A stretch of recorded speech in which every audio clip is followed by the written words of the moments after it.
또 노인들이 솔직한 얘기로 오란 데도 없고 갈 데도 없잖아요. 네. 그거 안 됐으면 얼마나 좋아. 네, 맞습니다. 그 누구 좋고 매부 좋고 시민 좋고 다 좋아진다 이야. 네. 박수. 안녕하세요. 제가 여기 오기 전에 소개 말씀을 들었는데 오늘 여기 참석하시는 분들은 모두 지성인이라고 들었어요. 그러니까 학식이 있으시고 굉장히 교양 있으신 약간 연배가 있으신 분이다 이렇게 들었거든요. 근데 와보니까 네, 분위기 자체가 저를 굉장히 떨리게 하는 그런 분위기예요. 정말 오늘 만나 뵙게 된 걸 영광으로 생각하고 지금 나영수 회장님께서 말씀하셨는데 제가 여기 들어오기 전에 두 가지 목적을 제가 강의에 담아서 해야 될 얘기를 하셨어요. 그 중에 하나가 이 은빛 둥지의 의정 감시단, 좀 다른 말로 하면 의정 모니터링 단이 있는데 그 모니터링 단의 단원은 지금 여기 계신 약간 연배 있으신 분들이 한다. 노인이라는 표현을 쓰셨는데요. 예, 그게 우리나라에서 이게 최초라고 봅니다. 그러니까 전국에 지금 제가 처음으로 최초로 여기 여러분들을 이러한 역할을 하는 분들을 만나게 된 거고요. 아까 원장님 말씀하셨듯이 우리가 시의원을 뽑아놨는데 그 녀석들이 뭘 하는지 몰라요 라고 하셨잖아요. 근데 그 녀석들이 뭘 하는지를 알아야겠죠?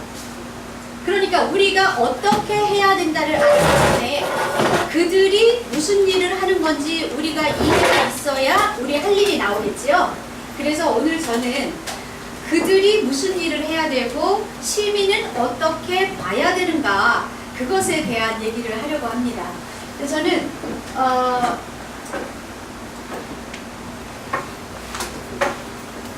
조금 아까 소개를 하셨는데요.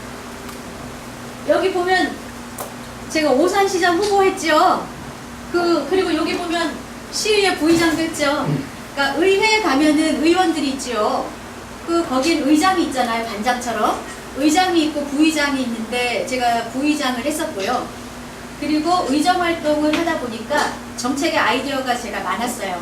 그래서 시장을 해서 작은 도시를 강한 도시로 만들고 싶다 해서 시장에 출마를 했다가 장렬하게 전사를 했습니다. 예, 그러고 나서 무엇을 하는 게 가장 좋을까 생각하다가 이 지방 정치를 좀 수준이 높게 나도 공부하며 시민들도 같이 공부하고 행정도 수준이 높아지는 방법, 그것은 교육이다.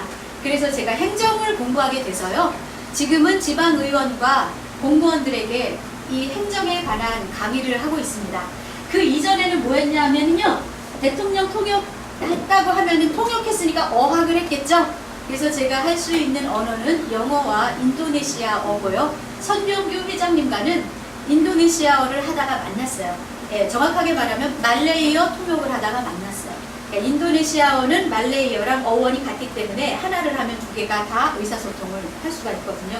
그렇게 하다 만났고 지금은 자치법규 연구소 소장입니다. 그러면 자치법규라는 게 뭔지 우리가 의정 감시단을 하려면 이걸 알아야 돼요.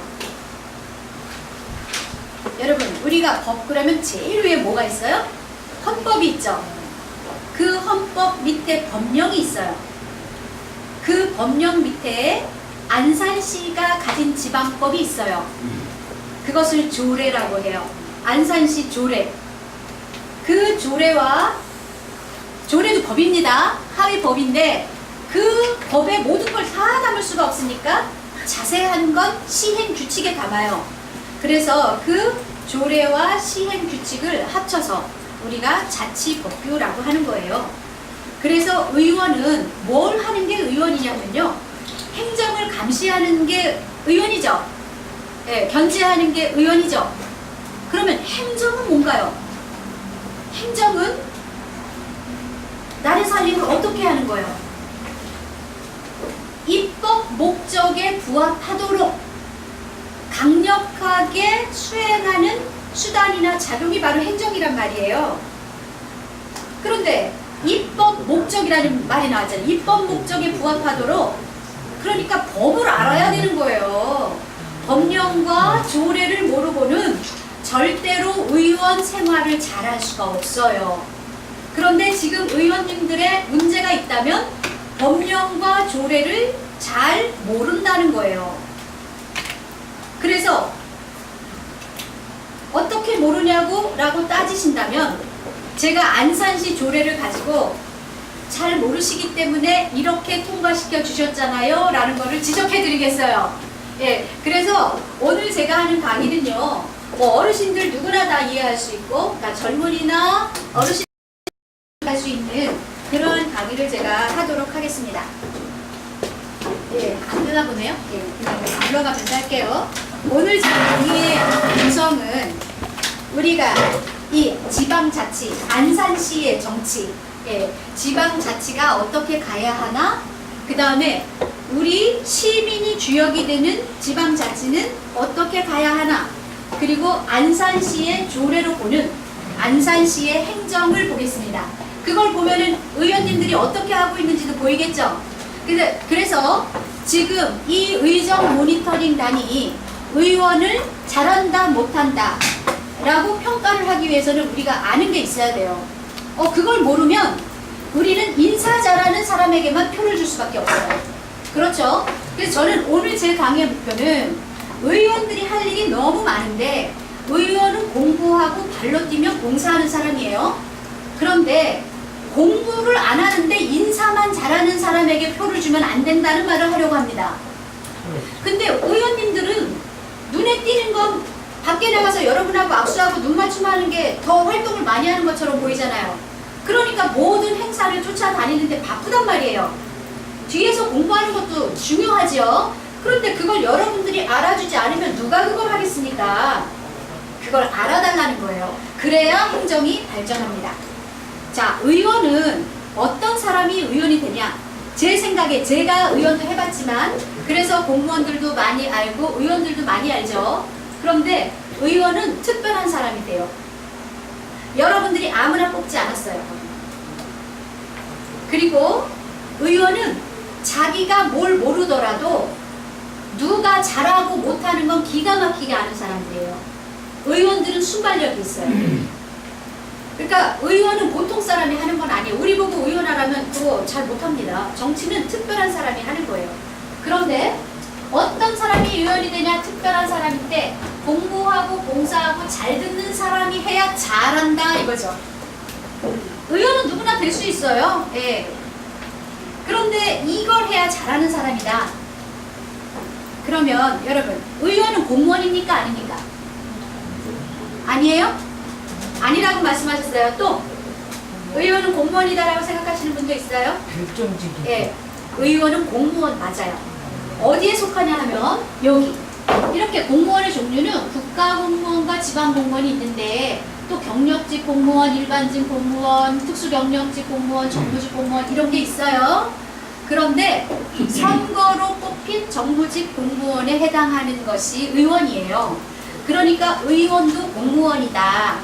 그러니까 의회에 들어가면은 공무원에 준하는 후생복지 이런 혜택도 받는다 이거예요. 복지 포인트 카드도 받아요. 안산시 의원들은 얼만큼 쓸지 몰라도 오산시 의원 정도 같으면 1년에 100만 원 정도는 복지 포인트가 있다고요. 그래서 우리가 상점에 가면 복지 포인트 사용 가능이라고 붙어져 있죠. 거기서 우리가 그걸 카드를 내고 그냥 100만 원어치 정도는 살 수도 있는 거예요.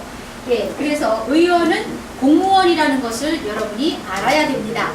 그러면 공무원에게는 이렇게 하라는 행동 강령이 있어요. 그 행동 강령에서 제가 주요한 말들을 뽑았어요. 그 중요한 말을 뭐라고 하느냐? 키워드라고 해요. 요점이 되는 그 워드, 단어를 뽑아봤더니 이런 게 있더라고요. 자, 뭐 있어요? 인사에 관여하지 말아라, 금품수주하지 마라, 입건 개입하지 마라, 알선 청탁하지 마라, 품위 유지해라, 청렴해라 이런 게 있죠. 이해관계 얽히지 말아라. 이게 공무원 행동 강령이에요.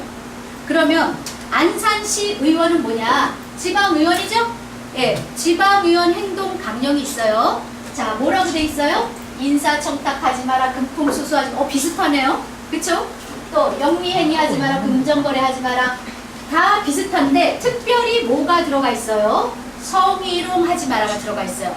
그러면 이거 하지 마라 저거 하지 마라 다 비슷한데 의원은 특히 성희롱이 들어가 있다는 것으로 봐서 품위 유지를 좀 더 일반 공무원보다 더 하라는 거죠.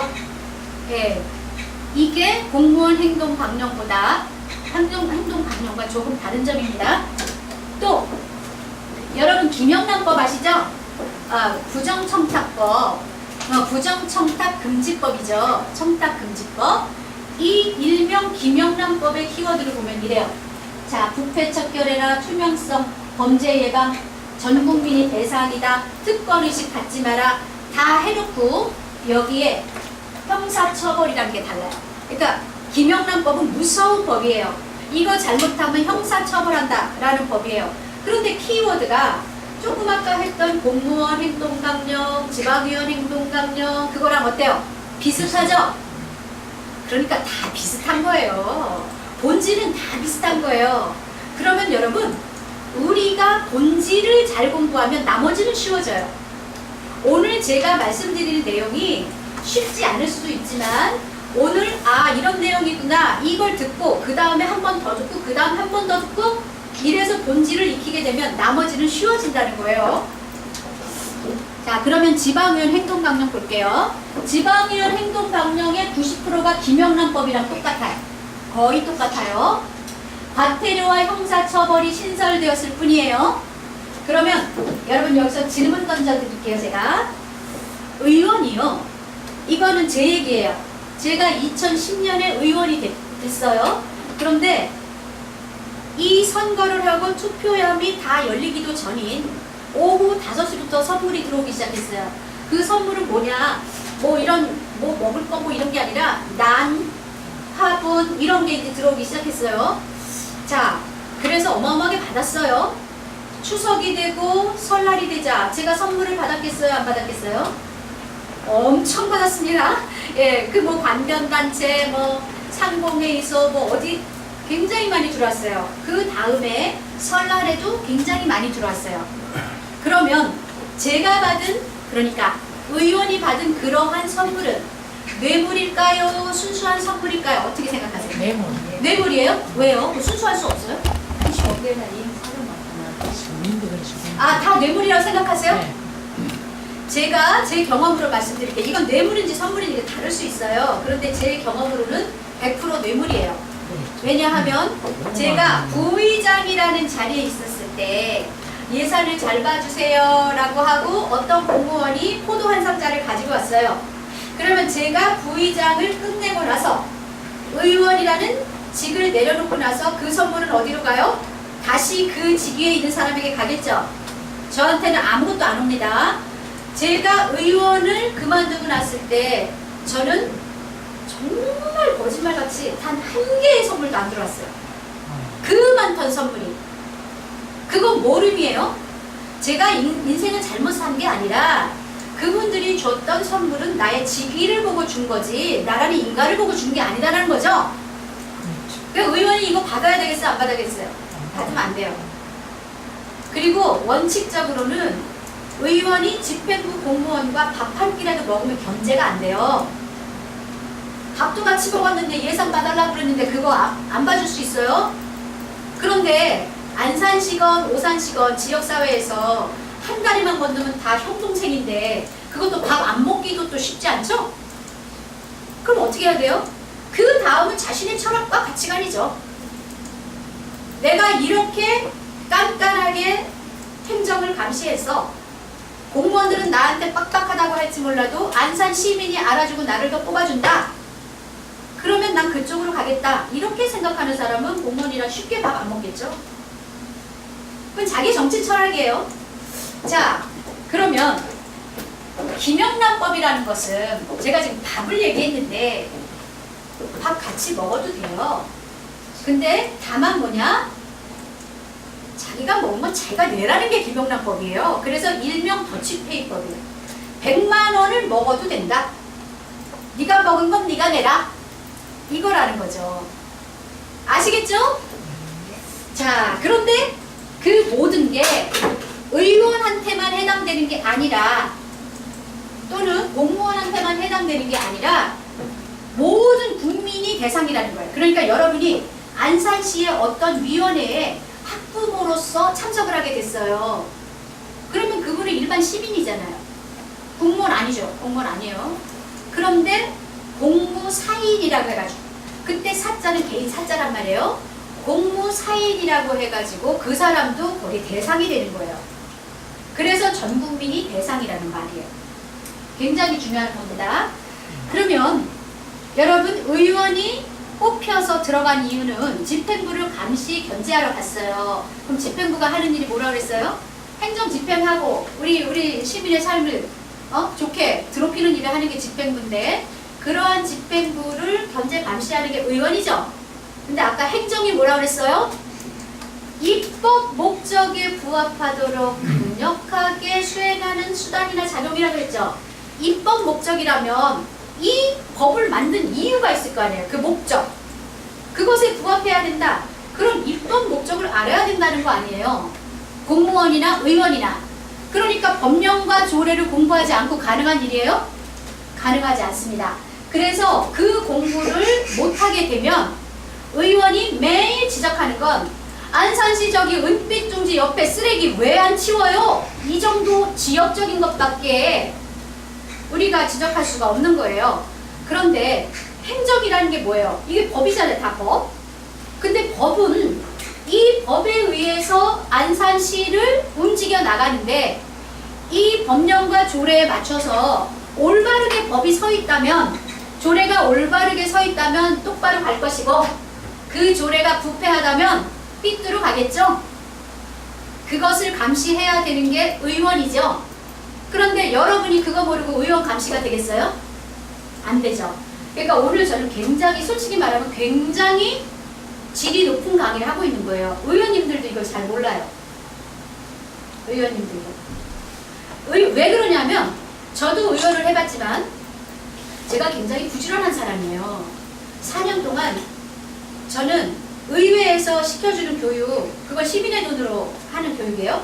그 교육 말고 제 돈 들여서 교수들 쫓아다니면서 그렇게 배웠다고요. 그런데 교수들이 딱 오면 조례에 대해서 뭐라고 말을 하냐? 조례는 말입니다, 이 옆 동네에 좋은 조례가 있으면 벤치마킹 하는 게 제일 좋아요. 요렇게 말해요. 그러니까 처음에 초선 의원이 딱 돼가지고, 아, 조례는 옆에 있는 거 베끼면 되네? 그러면은 옆에 수원시에 좋은 조례가 있으면 안산시로 베끼면 돼요. 안산시로 고치면 내가 발의를 하고 의원이 조례를 만들어내는 걸 발의한다고 해요. 집행부에서 시장이 해서 내는 것은 제출한다고 그래요. 제출안이라고 해요. 그리고 의원이 조례를 발의하려면 저 같으면 밤새면 한 50개 발의해요. 50개. 벤치마킹하고 오산시를 안산시로 베끼고 조금 이렇게 수정해가지고 동료 의원이 그래 이거 발의해. 그러고 사인을 해주면 그게 발의가 되는 거예요. 그런데 입법 예고를 한다는 말 들어봤죠? 입법 예고. 입법 예고는 이런 거 이제 조례로 만들 건데 어떻게 생각하세요? 라는 거예요. 그런데 그런 거 생전 뭐 홈피에 들어보질 않으니까 있는지 없는지 시민이 알 바가 없죠. 그런데 거기서 의견을 다루려면 뭘 알아야 달지요. 그러니까 제가 의원을 해본 결과 지금까지의 의원 발의 조례는 아마도 90% 정도는 의원님들이 좋은 취지로 만들어요. 예, 만드는데 이걸 사인을 다른 동료 의원들한테 받으려면 동료 의원들이 꼼꼼하게 안 보죠. 그냥 문맥 보고 이게 나쁘지 않으면 통과시켜주는 정도예요. 이렇게 하다 보니까 법령 적합성에 어긋나는 법들이 많더라 이거죠. 그러니까 그 말은 뭐냐면요, 아까 헌법이 있고 그 밑에 법령이 있다고 그랬잖아요. 그 법령에는 뭐가 있느냐? 법률, 대통령령, 국무총리 훈령, 시행규칙 이런 게 있어요. 자, 제가 조금 이따 다시 말할 거예요. 그런데 다시 말하면 법률, 시행령, 시행령은 다른 말로 대통령령이라고 해요. 들어보셨죠? 국무총리 훈령, 그 다음에 시행규칙은 보건복지부, 그러면 그 부령이 시행규칙이에요. 근데 보건복지부에는 보건복지부 장관이 있죠? 그래서 장관령이라고도 해요. 그게 법령입니다. 법이라고 그럴 때 법과 명령할 때 그 령, 그게 법령이에요. 그 법령에 어긋나지 않게 조례를 만드는 거예요. 그러니까 지금 우리가 자치 분권해달라고 그래요. 지방 분권해달라고 그래요. 여러분 그 무슨 뜻이에요? 지방 분권이 무슨 뜻이에요? 지방 예산을 지방에서 공부를 할 때 또는 기사가 나오잖아요. 지금 어르신 말씀 맞아요. 예, 기사가 나올 때는 이건 뭐지? 라고 생각을 하는 게 공부예요. 내가 그 생각이 없으면 신문기사만 믿게 되죠. 근데 기자가 똑바로 써요? 그리고 여론몰이에서 이쪽만 얘기하면 우리는 그쪽을 믿게 되죠. 자, 지방 분권해달라. 분이 나눌 분자예요. 권력을 나눠달라는 거예요. 왜 중앙 니네만 다 가져? 우리 지방의 권력을 달란 말이야. 이게 지방 분권이에요. 그러면 지방 분권을 해서 권력을 나눠줬어요. 그럼 누가 힘이 세지겠어요?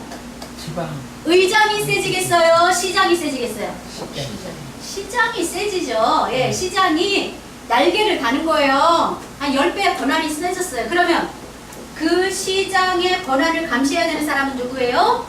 의원들이죠. 그런데 의원은 공부를 더 많이 해야 되는데 안 하고 있어요. 그럼 견제 감시가 잘 안 되겠죠. 그러니까 이 지방 분권 시대에 지방 분권으로 가는 건 그 대의 명분은 맞다. 그러나 거기에 우리가 할 일이 있다. 공부해야 된다는 걸 공부. 근데 아무도 그 말은 안 하잖아요. 이 지방 분권 시대에 의원들 더 공부해야 되고 시민이 공부해야 돼요 라는 말은 안 하잖아요. 제일 중요한 게 바로 그거예요. 그래야 감시가 되는데 왜 여러분들의 역할이 중요하냐. 의원보다 시민의 수준이 더 높아버리면 이거는 얼마나 그 시가 잘 되겠습니까? 의원들은 더 열심히 공부를 하죠. 그래서 이러한 모임, 이러한 조직이 탄생하게 된 것은 정말로 좋은 일이고 위대한 일이다. 거기다가 인생을 많이 사시고 경험을 축적한 여러분들이 거기에 공부까지 해서 의정을 감시한다. 너무 멋진 일이에요. 그러면 자, 이 공무원이 가장 두려워하는 의원은 누굴까? 공무원이 가장 무서워하는 의원은, 공무원이 가장 존경하는 의원은 이게 다 공부하는 의원들이에요. 공부하는 의회가 가장 무섭고 공부하는 의원이 가장 존경스럽습니다. 자, 그런데 이 공부하는 의회를 위한 제언을 제가 하는 거예요. 지금까지는요, 안산시는 어떤지 몰라요. 그러니까 이게 안산시다 라고 생각하지 마시고 안산시는 어떤가? 라고 제 말을 듣고 그 다음에 알아보시는 거예요. 예, 그게 과제예요. 지금까지 대부분 의회는 어떤 식으로 공부를 해왔냐면 의회가 필요해서 전문 교수들을 데려다가 공부를 하는 경우도 있고 또 상반기, 하반기를 나누어서 제주도 같은 데 가서 2박 3일 정도로 공부를 하죠. 그럼 여러분 그거 공부한다고 생각해요? 논다고 생각해요? 솔직히 말해보세요. 난 시민의 의견을 듣고 싶어서 그러니까. 그냥 여행한다고 생각하세요? 네. 그러면 거기에는 뭐 배우러 가는 것 같지도 않은. 에?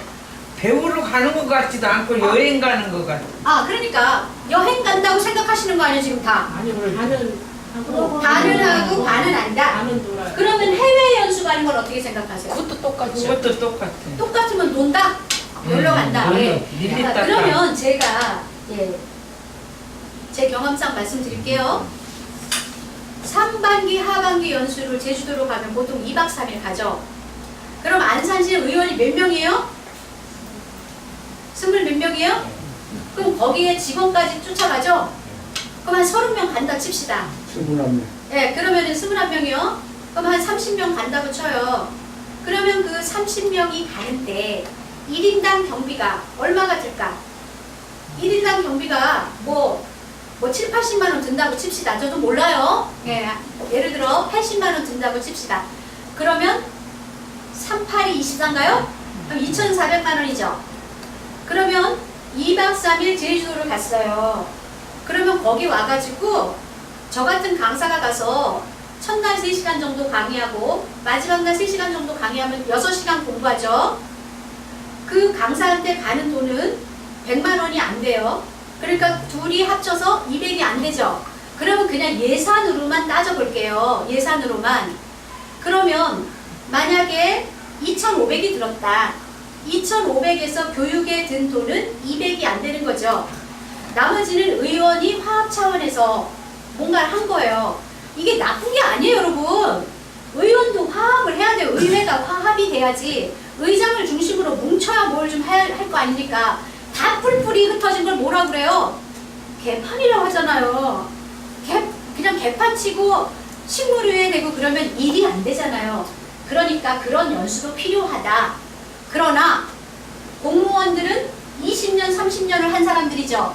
그 사람들이 정책을 집행하고 행정을 하는데 그 행정을 감시하는 의원들이 그 정도 공부 갖고는 안 되겠죠? 택도 없죠? 예. 그러면 한 달에 한 번씩이라도 불러서 6시간 정도씩 공부를 하느냐? 그걸 한번 알아보세요. 어떻게 하는지 그건 잘 모르겠어요. 아마 하겠죠. 안산시 정도 되면은 하지 않을까 생각합니다. 그런데 여기서부터 우리 의정이 감시가 들어가야 되는 거예요. 왜냐하면 지방자치가 생긴 이후로 지금까지 교육이 변한 게 없어요. 그러면 왜 꼭 속초 가고 왜 꼭 제주도 가야 되냐? 여러분 맨날 그렇게 말씀하시잖아요. 그 이유가 여러분들 여기 노인 행사 있어. 그런데 우리 지역구 의원이 이것이 코빼기도 안 비쳐? 이러고 욕하시잖아요. 근데 지금 공부해야 되는데 시민들이 야단을 치니까 할 수 없이 가야 돼요. 그러니까 지역 행사에 간단 말이에요. 그러면 공부 빠졌죠? 이래서 공부를 못해요. 그래서 시민의식이 올라가지 않고 시민이 의원을 이해하지 않으면 절대로 이게 안 된다는 거예요. 그러니까 돈 들여서 제주도 가는 거예요. 맨날 똑같이 제주도를 가. 오늘 알아볼 거. 왜 안산시 의원들은 어디로 갔나를 알아보시고 만약에 제주도를 갔다면 작년에도 제주도, 그전에도 제주도, 3년 전에도 제주도를 갔다면 왜 맨날 똑같은 코스를 다녀? 우리 같으면 지겨워서도 안 가겠네? 라고 하시지만 진짜 이유는 뭐예요? 멀리 가야 비행기 타고 못 돌아오지 지역구에. 무슨 말인지 알겠어요? 네. 알고 보면 이렇다는 거예요. 그러니까 의원님들을 욕하기 전에 시민들이 인식이 바뀌어야 된다는 말 저를 하고 싶은 거예요.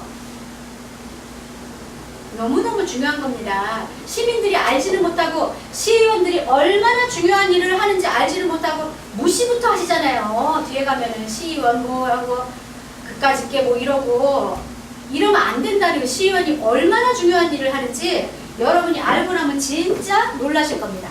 그런데 지금까지 연수가 그랬단 말이에요. 그런데 20년 동안 거의 똑같은 교수들이 거의 똑같이 했으니까 똑같이 하고 있는데 어떻게 가능하냐? 4년마다 바뀌잖아. 그러니까 초선이 또 생기고 초선이 또 생기고 똑같은 거 해도 비슷하게 갈 수 있잖아요. 물론 계속 발전하는 교수들이 있지만 대부분 비슷하게 해온단 말이에요. 그러니까 비슷하게 하다 보니까 공부를 시키는 연수 회사들이 다 비슷하단 말이에요. 그 강사가 그 강사란 말이죠. 그러니까 누가 더 편한 슬리퍼를 주냐, 누가 칫솔 세트를 주냐, 누가 빠릿빠릿하게 의원이 아이스크림 먹고 싶다면 바로바로 서비스 좋게 사다 주냐, 이런 게 기준이 되면 안 되겠죠. 그런데 이런 경우도 있어요. 특히 저 밑에 지방에 가면. 안산시가 그렇다는 건 아니라는 건 꼭 알아주시기 바랍니다. 네. 자, 그러면 왜 이런 걸 갖고 따지게 되냐? 왜 이런 아무것도 아닌 서비스를? 콘텐츠가 다 비슷하니까. 그러니까 앞으로 이 의정 연수는 어떻게 가야 돼요? 창의성, 창조성, 다양성, 감수성을 키워주는 교육으로 가야 되고, 슬리퍼를 주는 게 문제가 아니라 머릿속을 채워주는 공부, 이 공부를 해야 된다는 말을 하고 싶은 거예요. 자, 그러면 여러분, 이 창의성이란 건 뭐냐면, 제가 너무 열광하나 봐요, 회장님. 여기 에어컨 없죠? 있어요? 그럼 죄송하지만 틀어주실 수 있어요? 제가 열광해서 지금 더운 것 같아요. 네. 아, 여기 앞으로 계속 강의를 하시려면은 마이크가 하나 있는 게 한 좋고요. 선생님 거기 문 좀 닫지. 아무리 강의장이 좁아도 그 2시간 정도 강의를 하면 강사는 힘들어요. 마이크가 있는 것과 없는 것은 달라요. 예. 그래서 그것을 지켜주는 것을 우리가 의전이라고 해요. 의전. 예. 그러면 어떤 게 창의성이냐? 여러분 우리가 일하는 요일은 언제 일해요? 월, 화, 수, 목, 금 일하죠? 그럼 토요일, 일요일은 꼭 놀아야 돼요?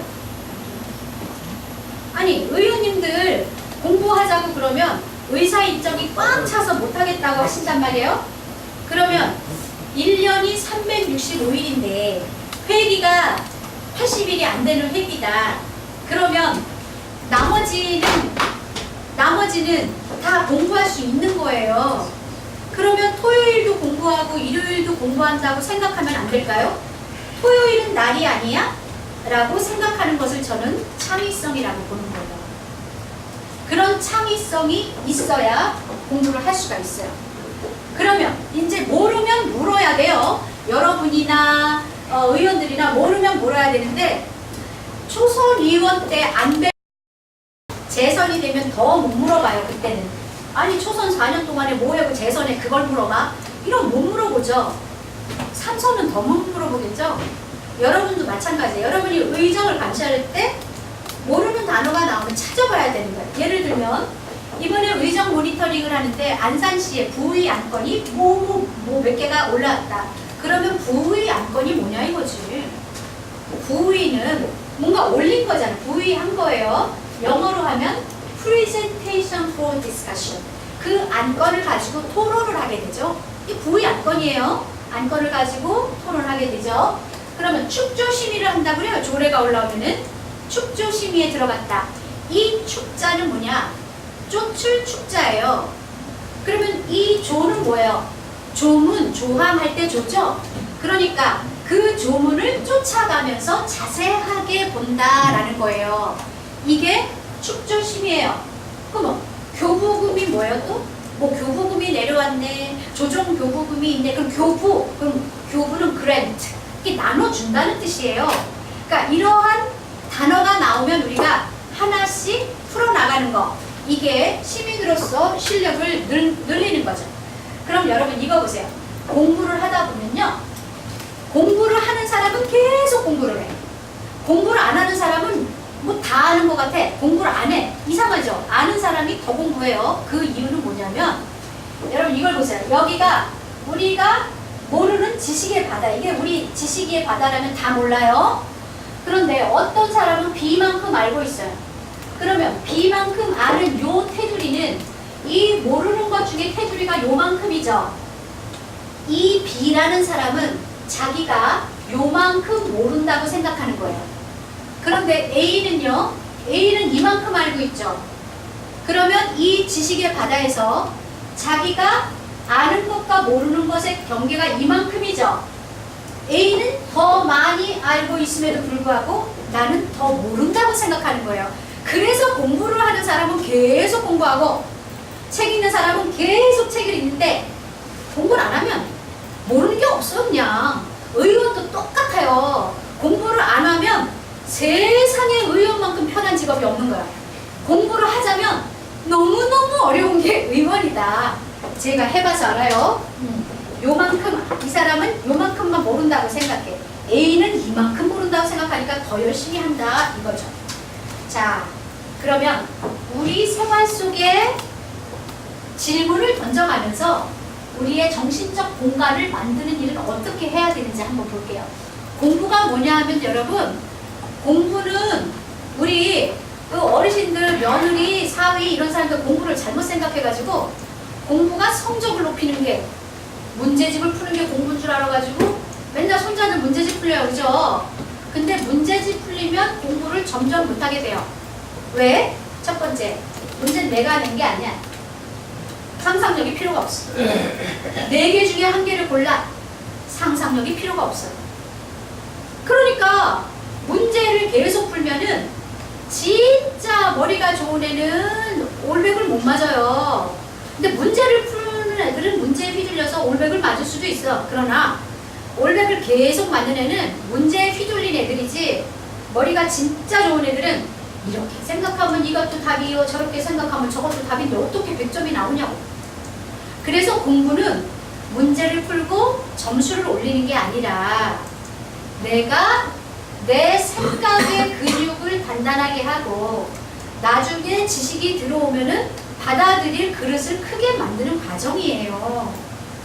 그러니까 공부는 어렸을 때는 그 생각의 근육을 튼튼하게 만들고 그거를 성적 가지고 막 이러면 되겠냐고. 여러분 우리 교육이요. 제가 얼마 전에 독일을 갔다 왔는데 독일에 드레스덴이라는 데가 있어요. 드레스덴이라는 데에서 제가 어느 박물관, 미술관에 갔어요. 그랬는데 영국 할아버지 할머니들이 80 이상 된 할머니 할아버지들이 한 20년 오셨어요. 그런데 의자를, 이 접이식 의자를 끌고 다니면서 거기서 설명해주는 사람을 도슨트라고 해요. 도슨트를 따라다니면서 이 자리에 앉아서 또 듣고 저 자리에 앉아서 듣고 그러는데 너무너무 부러운 거예요. 그 할머니들이 이 바벨탑이라는 그림이 어떻게 해서 탄생을 했고 그 화가의 생애와 이런 거를 설명을 하는데 너무너무 재밌게 들으시는 거죠. 우리나라 노인들이 과연 그 정도 됐을까 생각하니까 아닌 거예요. 그러면 우리나라가 그 영국 수준이 되려면 저는 100년이 지나가 안 된다고 봐요. 왜냐하면 지금 어린아이들을 그렇게 교육해야 100년 후에 그렇게 되는 건데 지금 우리 아이들이 어떻게 자라요? 여러분 요즘 낮에 카페 가보세요. 너무 시끄러워서 공부를 못해요. 엄마들이 애기 데려와가지고 많이 있습니다. 그런데 젊은 엄마들끼리 모여서 교육 얘기를 해요. 100% 교육 얘기를 해요. 그런데 그 옆에 5살, 6살짜리 아이들에게 핸드폰이나 태블릿 PC 같은 거 놓고 걔네들 동영상 보게 하고 걔네들 그렇게 하고 자기들은 교육 얘기하죠. 이게 말이 돼요? 이래서 안 되는 거예요. 딱 보면 우리는 지금 교육을 바꾸지 않으면 안 돼요. 지금 교육 얘기를 하는 것도 전부 교육이 뭐 수능을 어떻게 보고 뭐 수시가 어떻고 그건 교육의 형식이지 본질이 아니잖아요. 누가 본질 얘기를 하냐고 지금. 너무 큰 문제예요. 공부가 이런 거예요. 이렇게 공부하자는 거예요. 그런데 여기서 여러분이 이제 100세에 가까워지고 계세요. 저도 지금 반올림 하면은 엄청난 나이가 됐어요. 저도. 그런데 이제 100세 시대라고 하죠. 근데 120세, 150세 시대가 20년 안에 도래한답니다. 이제는 노안이 와서 안 보여요? 안구를 바꿔버려요. 장기가 안 좋아요? 줄기세포 발전하는 바꿔버려요. 이래서 정말 120세, 150세를 산다는 거예요. 그러면 100세, 150세 시대에 우리의 삶은 어떻게 변해야 되고 지방자치의 예산은 어떻게 가야 되는지 제가 그 말 해볼게요. 자, 옛날에는 전쟁과 기근이 많았어요. 이것만 없었으면 좋겠어요. 그런데 이 현재는 이 병은 있는데 이제 전쟁과 기근은 없죠. 대신 병은 있어요. 그러니까 이 현재에 사는 우리들은 건강을 원해요. 또 돈이 있었으면 좋겠어요. 이렇게 있으면 행복하지 않을까? 이래서 이 돈에 맞춰서 맛있는 것도 먹고 고로쇠도 찾으러 가고 이런 것을 웰빙이라고 했어요. 근데 지금은 그 웰빙 가지고도 안 됩니다. 그 돈에 기반한 웰빙 가지고 안 돼요. 저 지금 어르신들에게 굉장히 중요한 얘기 하고 있는 거예요. 자, 미래에는 이게 이제 지금 현재 시대에는 이렇게 웰빙 하다가 잘 리빙 웰 잘 살다가 아프지 않고 편안하게 잘 죽어. 그걸 리빙 웰이라고 현재 정의는 이랬어요. 그런데 이게 바뀌어야 된다는 거죠. 어떻게 바뀌어야 되냐? 지금까지는 돈이 물질적 자유를 주니까 몸이 편안하잖아. 또 건강은 신체적 자유를 주니까 내 몸이 고생을 안 해요. 가족이 있으면 정신적 자유를 주니까 정신이 평온해요. 친구가 많으면 활기찬 생활을 할 수가 있어요. 그래서 미련 없이 죽을 수 있어요. 이게 현재로서의 정의였죠. 네, 이게 현재로서의 정의였어요. 그런데 왜 새로운 정의가 필요하냐? 이제는 100세 시대란 말이에요. 그러니까 잘 보세요. 지금 옛날에는 태어나면 20세까지 성장했어요. 20세부터 30세까지 30년 동안은 전성기를 누리면서 돈을 벌었죠. 그리고 50세에서 70세 이때 20년을 준비해가지고 70세 은퇴하고 죽지요. 예, 이게 옛날의 정의예요. 그런데 지금 100세 시대에는 보세요. 태어나면 30세 동안 계속 크고 있어요. 우리 딸도 제 큰딸이 31살이에요. 막 놀라시네요. 좀 젊어 보였어요. 네. 그럼 제 큰딸이 31살인데 아직도 공부해요. 그러면 얘가 돈을 벌려면 아직 좀 멀었어요. 근데 얘가 돈을 번다. 30세에서 60세까지 이제 뭐 100세 시대니까 그때까지 돈을 벌어요. 그 다음에 정리기는 예전에는 50세에서 70세 정리하고 세상을 떠났는데 이제는 60세에서 100세까지 40년을 더 살아야 돼요. 자, 그럼 잘 보세요. 여기서 보면은 100세 시대의 특징이 뭐냐. 성장기는 10년 늘어났죠? 근데 전성기는 똑같이 30년이죠. 정리기는 2배 늘었죠. 20년 정리했는데 지금 40년 정리하잖아요. 그럼 여기서 여러분에게 드리는 말이 이건 거야. 예전에는 30년 벌어서 20년 썼는데 이제는 30년 벌어서 40년 써야 된다는 거예요. 그러면 40년 동안 돈 안 벌고 살 수 있는 사람 손 들어보세요. 저부터도 못 살아요. 그런데 사람들은 이 얘기를 절대 안 해요. 이 중요한 사실을 얘기를 안 해요. 그러면서 오히려 뭐라 그러냐? 그러니까 돈을 더 열심히 벌어야지 노후를 위해서. 근데 가능해요? 불가능하죠? 국가가 해줘요? 과연 해줄까요? 지금 국가가 이렇게 해주다가 거덜이 안 날까요? 난 해줬으면 좋겠어요. 국가가 해줄 날이 와요. 살 수가 없어요. 그런데 여기서 그럼 생각해 보자는 거예요. 은퇴 후 40년의 경제적 진단. 예전에는 이렇게 말했어. 돈을 있잖아. 40년 동안 충족할 충분한 돈을 가져야 해 라고 말하면 지금 이게 가능하지 않다는 게 답이에요. 자, 두 번째. 건강. 이게 건강이 우리가 돈 있으면 있을 것 같지만 여러분들 다 병 하나씩은 있어요. 그러니까 의료비 많이 들어가죠. 이게 건강이 지켜지지가 않아요. 어차피. 그러니까 이것도 맞는 말이 아니에요. 또 볼게요. 가족은 가족이 많아야 내가 외롭지 않다고 생각했어요. 그런데 우리 원장님 말씀하시는 거 듣고 제가 너무 놀랐는데 50세 정도밖에 안 돼. 이 발음이라든지 음성이라든지 이 톤 이런 것들이 너무 젊어 보이세요. 예. 그런데 자녀가 있으세요? 그럼 자녀가 결혼했어요? 며느리나 사위가 있어요? 며느리 있으세요? 그럼 며느리가 시간이 많아서 집에 있으면 원장님하고 지살지살 얘기해요? 아니면 스마트폰 들여다보고 있거나 밖에 나가요? 걔네들끼리 같이 둘이다 돈 벌 때니까. 그쵸? 만날 시간도 없죠? 예, 모두가 스마트폰 들여다보거나 나갑니다. 그러니까 가족이 있어봤자 여러분들은 손자들 기저귀 빨릴 밖에 없어요, 솔직히. 다른 가족이 시간이 많아야 된다, 안 맞는단 말이에요. 가족이 있다 그래서 내가 외롭지 않은 게 아니다. 그러면 친구 자주 만나려면 또 돈과 건강이 필수다. 하지만 이건 진짜 맨날 경로당 옆에 끼고 있는 시골 노인들 말이지 우리만 내도 이거 잘 안 된다고요. 도시 노인네들은. 이거 다 틀리네? 친구도 스트레스 다 틀려. 그럼 어떻게? 앞으로는 이제 어떻게 해야 될 건가 한번 봅시다. 지금까지 우리는 내가 물리적으로만 모든 걸 해석을 했어요. 물리적으로만. 그럼 보세요.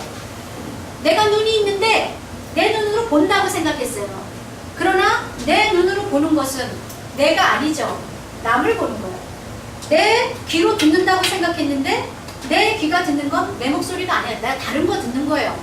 또 내 코가 냄새를 맡는다 생각했는데 내가 내 냄새는 몰라요. 내가 내 냄새를 알면 담배 냄새 그렇게 풍기고 다니지 않아요. 그러니까 결국 내 것도 모르네. 그리고 내 혀로 맛본다고 하지만 다른 음식이나 이런 걸 맛보는 거지 내가 내 혀 맛을 아나요? 이것도 몰라요. 그리고 촉감, 만져서 아는 것? 내가 나를 만지는 게 아니라 내가 다른 거를 느끼는 거죠. 자, 육감, 느낀다고 하는데 그 느끼는 것도 내가 아닌, 나의 존재가 아닌 다른 걸 느껴요. 그러니까 내가 세상을 보려면 나를 가지고 다 이렇게 물리적으로 보는 줄 알았는데 결국 따지고 보니까 보는 게 없더라. 그러면 접근이 달라야 되는 거예요. 이 물리적 인생의 가치 가지고 따지면 안 된다는 거예요. 실패한 사람들은 꼭 돈과 권력을 얘기해요. 그런데 이상하게 여러분 솔로몬이 뭐라 그랬어요? 성공한 솔로몬은 뭐라 그랬어요? 헛되고 헛되니 모든 것이 헛되도다. 부처는 공술의 공수거 빈손으로 왔다 빈손으로 간대요. 또 주자는 미각지당 춘초몽 계절오여 밑주성. 저 봄날에 이거 무슨 뜻인지 아시죠?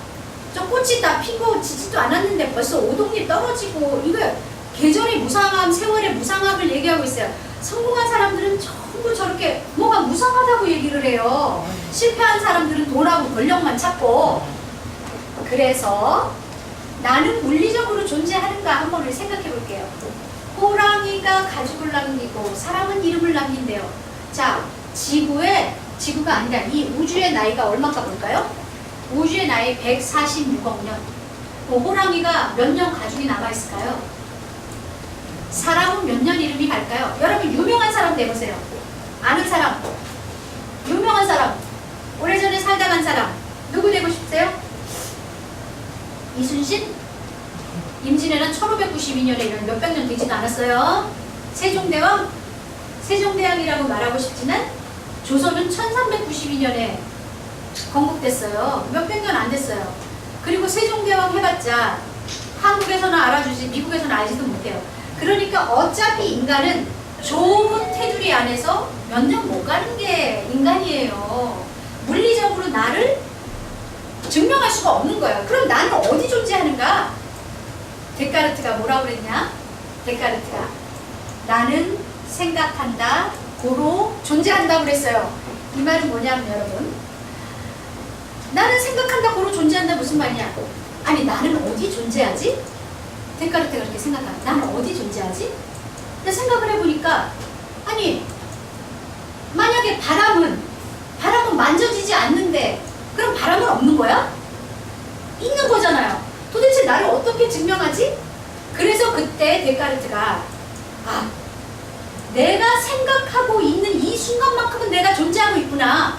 거기에서 나를 생각한다, 고로 존재한다는 말이 나온 거예요. 그러니까 우리가 존재하는 것은 그 생각의 범위만큼 우리가 존재하는 거예요, 여러분. 그런데 그 존재가 이 존재의 공간이 얼마나 크느냐에 따라서 여러분이 나이가 들어갈수록 삶이 정말로 의미가 있다. 우리 친정엄마가 80세예요. 80세인데 저는 외람 때지만 여기 어르신들 계시지만 나이가 들면 행복의 지수가 떨어지는 줄 알았어요. 근데 그게 아니더라고요. 나이가 들면 들 만큼 행복이 있어요. 자기 나름의 행복이 있어요. 그렇죠? 그러면 그 행복을 우리가 어떻게 하면 더 느끼겠냐 이거죠. 내가 존재할 수 있는 공간을 그 범위를 크게 하면 되죠. 그런데 그게 돈으로 한정되면 여러분 행복할 수 있어요? 절대 아니죠. 자, 생각이 바로 인간의 존재 공간입니다. 그럼 예를 한번 들어볼게요. 여러분 아까 제가 우리 부원장님이 제 사진도 탁 찍어주시고 그러니까 깜짝 놀랐어요. 저는 요즘 노안이 와가지고 사진도 잘 안 찍어줘. 눈을 막 이래야 되는데 부원장님 저 사진 탁탁 찍어주시고 제 명함 딱 갖고 있다가 사진도 보내주시고 그런다고 하셨거든요. 너무 놀라운 거예요. 이게 나이 차이가 문제가 아닌 거예요. 자, 여기 지금 사진 예술가들 많습니다. 저 이미 잡지 보고 왔어요. 여러분 수준을 다 알아요. 지금 사진 예술가가 있어요. 어떤 사람은 여러분은 사진이라는 공간에서 여러분의 존재의 공간을 느끼는 거예요. 생각의 공간을 느끼는 거예요. 어떤 사람은 공부를 해서 학자가 됐어요. 그 사람은 거기서 느끼는 거예요. 어떤 사람은 음악가야. 음악에서 느껴요. 어떤 사람은 시인이야. 그 시 안에서 느끼죠. 신앙송가는 신앙송가. 이러니까 이러한 것들이 여러분이 더 취미를 많이 가지고 있을수록 존재의 공간이 넓어지겠죠. 자, 봅시다. 여러분이 사진을 찍었어요. 물망초 찍었어요. 사진 안에서 여러분의 존재 공간이 있어요. 어떤 사람은 이거는 꽃술이야, 꽃대야, 꽃잎이야 이렇게 공부를 했어요. 학자예요. 어떤 사람은 물방초를 가지고 시를 썼어요. 그러면 이 시 안에서 자기의 존재 공간이 있는 거예요. 자, 어떤 사람은 이 신앙송을 하기 위해서 음악을 이렇게 작곡을 했어요. 제가 시 한번 낭송해 드릴게요. 물망초 김남조 기억해 주세요. 부디 날 기억해 주세요. 나야 이대로 옷 입는 연보라의 물망초지만 혹시는 잊으려 바라시면은 유순히 편안스레 잊어라도 주어요. 나야 언제나 못 잊는 꽃이름의 물방초지만 깜깜한 밤에 손잎알이 피어나는 나무의 기쁨 당신 그늘에 등불 없이 서 있어도 달밤 같은 일 사랑과 꽃이 영혼의 길을 트고 살았을 적에 미소와 도치만의 큰 배 같던 것 당신이 간 후 바람결에 내버린 꽃빛 연보라는 못 잊어 넋을 우는 물망초지만 기억해 주어요. 지금은 눈도 먼 물망초지만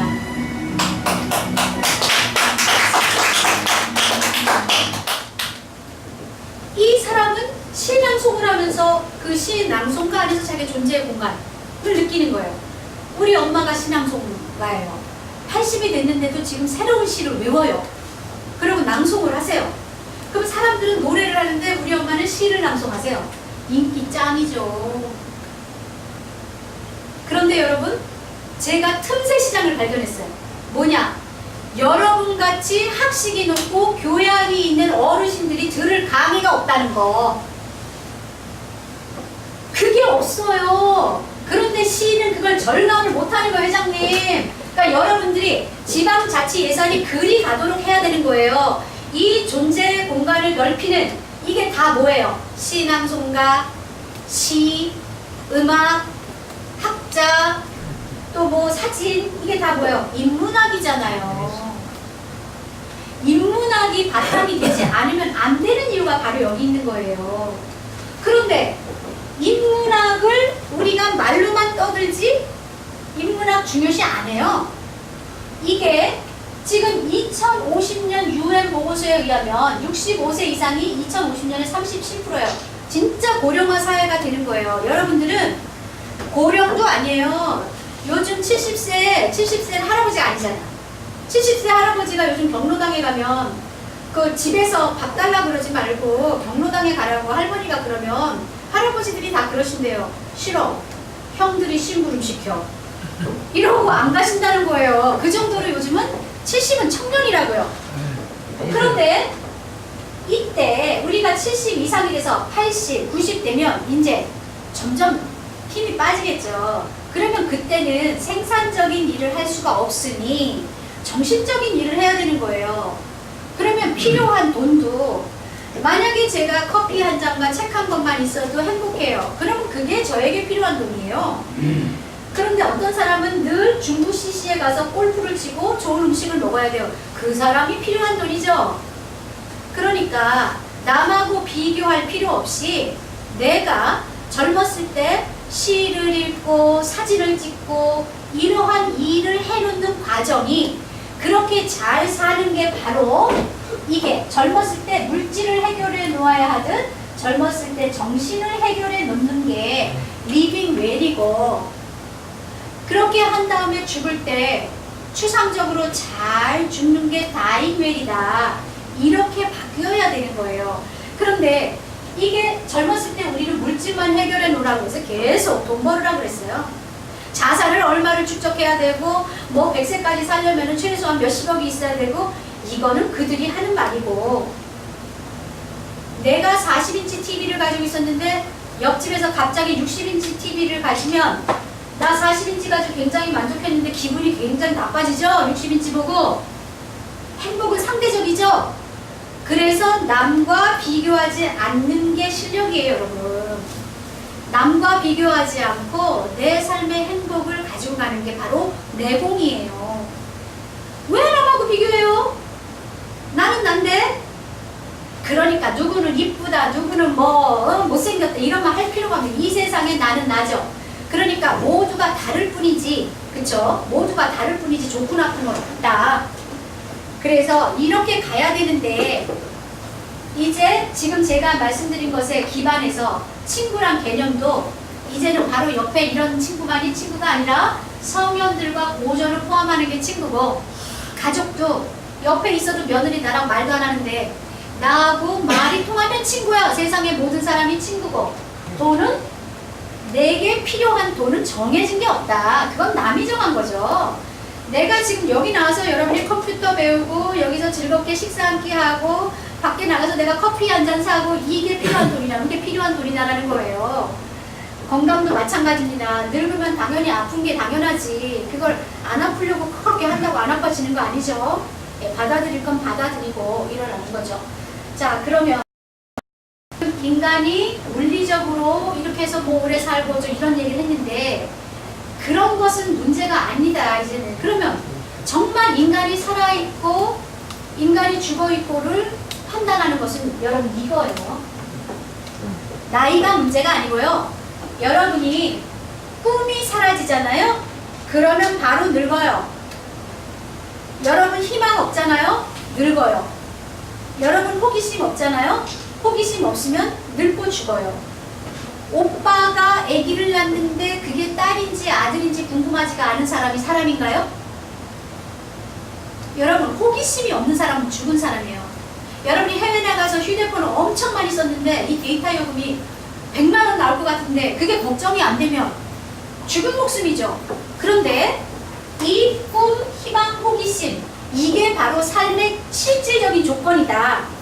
그러면 꿈, 희망, 호기심이라는 단어는 전부 추상적이죠. 추상적이죠. 자, 모두가 추상적 개념이에요. 그러니까 우리는 공부도 이 추상적 개념을 실현화시키는, 구체적으로 실현화시키는 이러한 일을 해야 되는 거예요. 꿈, 희망, 호기심을 갖고. 근데 여러분이 지금도 책을 싫어하고 음악을 싫어하고 사진 배우는 거 싫어하고 다 싫어한다고 칩시다. 그러면 지금 안 늦어서 여러분 다 하시는데요. 젊었을 때 그런 거 전혀 안 하다가 어느 날 나이 들으면 갑자기 수영도 하나도 못하던 사람이 나이 들었다고 수영하게 되지 않죠. 음악을 생전 안 듣던 사람이 어느 날 베토벤이 들리나요? 안 들리죠. 그러니까 젊어서부터 그 일을 해야 된다는 거예요. 그런데 오늘 여러분은 오늘이 가장 젊은 날인 거 아세요? 오늘이 가장 젊은 날이에요. 오늘이 제일 쌩쌩한 날이에요. 오늘이 가장 중요한 거예요. 그러니까 내일을 위해서 오늘을 저축하지 마세요. 그리고 손자들에게도 미래를 담보해서 지금을 희생하라 하지 마세요. 지금을 즐겨야 됩니다. 이래서 이 꿈, 희망, 호기심 이리로 가는데요. 우리 공직자들이 자주 쓰는 언어는 꿈, 희망, 호기심이 아니에요. 뭐예요 그러면? 너무 권위적인 말만 써요. 명사와 명사를 조사 없이 가한 부사를 써요. 특단, 대체, 강력, 조치, 반려별, 목줄, 미착용시, 과태료 뭐 이런 거 쓰지요. 그러니까 딱딱하지요. 그러니까 의원들도 꿈, 희망, 호기심을 향해 가는 의원들이 돼야 돼요. 가뜩이나 공무원들은 이러고 있는데 이렇게 딱딱한데. 자, 그러면 보겠습니다. 100세 시대 성공적인 삶을 어떻게 지방자치 예산은 우리의 생각의 공간, 존재의 공간을 넓혀주는 곳으로 가야 된다 이 말이에요. 그러면 여기서 여쭤볼게요. 여러분이 안산시 혹시 마라톤 대회가 있다. 그럼 거기 개그맨을 데려다 사회를 봤어요. 그럼 얼마 줄 것 같아요? 700, 800 줍니다. 예. 그리고 여러분이 어떤 행사에서 개그맨을 데려다가 또는 연예인 데려다 50분 강의를 들었어요. 얼마 줄 것 같아요? 스타 강사의 몸값은 어마어마하죠? 예. 막 7, 800 보통으로 막 줘요. 500 뭐 이렇게 주고. 그런데 여러분에게 저같이 좋은 강의를 들려주는 인문학 강사 얼마 줄 것 같아요? 얼마 안 되던데. 얼마 안 돼, 얼마? 50만 원. 20만 원. 네. 보통 20만 원. 조금 더 주면 특강이라고 그래서 30만 원. 그러니까. 이것은 왜 그러냐면 행정안전부 행안부 지침에 예산을 편성할 때 거기에 강사료 수준이 나와요. 강사료가. 네, 그게 낮아서 그래요. 그래서 강사로 부르면 교육 예산으로 하면은 아무리 좋은 강의를 해도 장관이라도 하루 종일 강의해도 뭐 5, 60만 원 못 받는 거예요. 그건 왜냐하면 장관이나 시장은 자기 일이 있잖아요. 그런데 강의 있다고 자꾸 나가서 강의하고 거기서 높은 임금을 받고 그러면 안 되죠. 그렇죠. 예, 그러니까 못 받게 굉장히 작게 만들어 놓은 거예요. 그런데 그것을 다른 데도 적용을 하니까 진짜 프로 강사들도 그렇게 낮게 됐다 이거죠. 그럼 그거로 먹고 사는 사람이 먹고 살 수가 없는 거예요, 인문학 강사가. 그러니까 여러분들이 그런 데 관심을 가지고 행자부 지침도 바꿀 수 있도록 힘을 모아야 된다는 거예요. 그래야 안산시의 도서관에서 10주간 인문학 강사를 모셔오는데 거기다 제대로 된 페이를 줄 수가 있고 지식인에게 제대로 된 대접을 해줄 수가 있는 거지. 50분 묵고 떠들고 가면 뒤돌았으면 남는 거 하나도 없는데 수백만 원 주면 아깝지 않아요? 그런데 왜 공무원들은 계속 그렇게 무슨 시민 아카데미다 그러면 유명인만 부르느냐? 유명하지 않고도 좋은 강의라는 사람이 많은데 왜냐하면 유명하지 않으면 여러분들이 안 모여요. 근데 공무원들은 사람이 많이 모여야 자기가 일한 것 같잖아요. 그러니까 자꾸 유명인 찾고 예산을 더 쓰는 거야. 여러분의 세금이 그렇게 쓰여진다 이 말이에요. 그러니까 시민의 의식이 변하지 않는 한 행정은 안 변하겠죠? 그래 저는 오늘 여기 와서 이 강의하는 게 난 너무너무 행복하다 이 말이에요. 저 얼마 받고 하는지 아세요 오늘? 무료로 어떻게 하셨어요? 그냥 오늘은 나서 그거 아니요 저 재능기부 오늘만이 아니에요. 여러분을 위해서 쭉 해드릴 거예요. 재능기부 특별 오시는 것 서비스. 같아요. 아니 특별히 아니라 이런 거 하신다고 해서 저 오늘 그냥 온 거예요. 네. 아무것도 안 물어봤습니다 저. 네. 그러면 여러분들은 저를 위해서 뭘 해야 되냐? 공부를 해.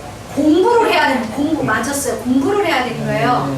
네. 예, 제가 할 일은 그거예요. 제 모토는 공부에서 남주자예요. 여러분들 항상 그러죠. 공부에서 남주냐? 네, 저는 공부에서 남줘요. 그리고 지식은 부가가치가 있어요. 지식은 나눌수록 더 커진다는 거죠. 예, 자 그러면 지방분권 아까 얘기했습니다. 여기 보세요 여러분. 분권 개헌 뭐 이거 지나갔습니다. 아까 말한 게 바로 그거예요. 지방 분권을 해달라는데 문제는 지방에 분권해 주는 거는 배의 명분이 맞아요. 그리 가야 돼요. 여러분 이할자치라는 말 들어보셨어요? 중앙이 예산도 8을 가지고 있고 지방은 요만큼 줘요. 그래서 이할자치라고 해요. 그러니까 지방 분권은 당연한 명제인데 거기에 조건이 있다. 의원들이 공부해야 된다. 지금 같은 공부는 택도 없습니다. 근데 거기서 못 벗어나는 이유는 여태 새로운 공부를 경험을 못 해봤기 때문이에요. 토요일, 일요일날 공부한다는 생각을 왜 못하냐고요. 의사 일정만 가지고 또 안산시 얘기는 아니에요. 그런데 이제 그런 걸 알아야 되니까. 자, 그러면 지금 다 얘기했어요. 예산, 결산, 조례, 행감이라는 거 들어보셨죠? 여러분, 예산 그러면 우리 어떤 거 일을 하려면 예산을 세우죠. 그러면 우리 의원들이 강사한테 공부를 하잖아요. 그러면 그 교수가 뭐라고 가르치냐면 예산 가르칠 때 제일 처음 이렇게 가르쳐요. 여러분, 예산은 숫자가 아닙니다. 예산은 정책입니다. 이렇게 가르쳐요. 그러면 그 예산에는 윤 시장님의 철학이 들어가 있는 거야. 그분이 여기가 이러한 사업이 중요하다고 했기 때문에 이러한 예산을 여기 이만큼 예산을 준 거고 여기는 조금 준 거고 그 예산이 다 들어있는 거예요. 그런데 그 예산을 집행하는 건 무엇을 갖고 집행하죠? 법령과 조례를 갖고 집행한다. 조례는 지방법이라고 했죠. 조례도 법입니다. 왜 법이냐? 대외적 구속력이 있어요. 조례에 의해서 움직인다고. 여러분이 번호판을 뜯겼어요. 차량 번호판. 그거 안산시 조례에 의해서 뜯긴 거예요. 그러면 대외적 구속력이 있는 거죠. 그러니까 의원은 대외적 구속력이 있는 법을 만드는 사람이란 말이에요. 그걸 심의하는 사람이고. 그러니 의원 똑똑한 사람 뽑아야겠어요? 아니겠어요? 똑똑한 사람 뽑아야죠. 근데 뭘 알고 뽑냐고 지금. 모르지. 모르니까 당 보고 뽑았죠? 그러니까 공천제 없어져야 돼요. 그래서 정말 똑똑한 사람을 여러분이 알아볼 수 있는 눈을 키워야 돼요. 그래야 소신껏 일을 할 거 아닙니까? 안 알아주는데 어떻게 일하냐고. 나는 재선을 또 해야 되고 3선을 해야 되는데 여러분의 실력이 의원의 실력이에요. 지금 국회의원 실력 없죠? 국회의원 때문에 다 안 되는 것 같죠? 근데 그것은 시민의 수준이에요. 우리가 뽑았잖아요. 할 말이 없는 거예요. 시의원이 수준이 낮다? 우리가 뽑았어요. 그리고 우리가 제대로 평가 못 해줬어요. 그러니까 지금 이 순간부터 똑똑한 시의원, 봉사하는 시의원, 진정성을 가진 시의원을 제대로 보자는 거지. 행사만 나타나는 시의원이 아니라 그 눈을 키워드리기 위해서 제가 오늘 온 거고요. 그러면 예산을 그렇게 집행하는 게 조례라고 했어요. 그러면 행감은 뭐냐? 예산을 세우고 사업을 하는데 그 법령과 조례에 맞춰서 잘 했느냐를 감사하는 게 행정사무감사, 즉 행감이에요. 그럼 결산은 뭐냐? 이 모든 게 잘 됐냐 마무리하는 게 결산이에요. 그러면 예산이 조례고 조례가 행감이고 행감이 결산이고 결산이 예산이고 그게 그거죠. 그게 그거인 거예요. 다 똑같은 거예요. 그런데 왜 예결산, 행감, 조례 왜 따로 나눴어요? 형식이지. 형식. 그 조금 더 효율적으로 하려고 나눈 건데 기본적으로는 똑같은 거다 이 말입니다. 자, 그러면 여기서 볼게요. 세월호 안전점검을 맡은 업체는 어떤 업체? 왜 문제였나? 여러분 세월호 사건으로 안산이 정말 안산은 슬픈 도시가 됐어요. 그러면 이때 세월호 안전점검 제대로 안 했다. 그런데 안전점검을 해야 되는 그 업체가요. 세월호와 이익을 같이 하는 업체였단 말이에요. 그러니까 제대로 했겠냐고 봐줬겠지요. 그래서 이러면 안 된다 해가지고 자 이렇게 공공의 이익을 위하고 이 안전점검을 진짜 제대로 하려면 공공 부문에 있는 업체가 해야 되는데 하고 법대로 하면 그렇게 바꿔야 돼요. 그래서 공공업체가 맡도록 했어요. 그랬더니 어떤 결과가 일어났느냐? 그 예산을 가지고 또 사익을 취한 거예요. 자, 그러면 민간이라고 나쁘고 공공이라고 좋은 게 아니죠? 결국은 국민 사회적 기초, 기본적 양심이 중요하다는 걸 아시겠죠? 법과 제도도 중요해요. 그런데 우리 기본적인 철학이, 국민의 철학이 가장 중요하다는 것을 세월호 안전점검 업체에서도 알 수가 있었어요. 자, 그러면 지방의원이, 요거 생각해 보세요. 지방의원이 여러분이 낸 세금을 가지고 내년에, 올해 선거가 있었어요. 근데 선거에 이기고 싶어요.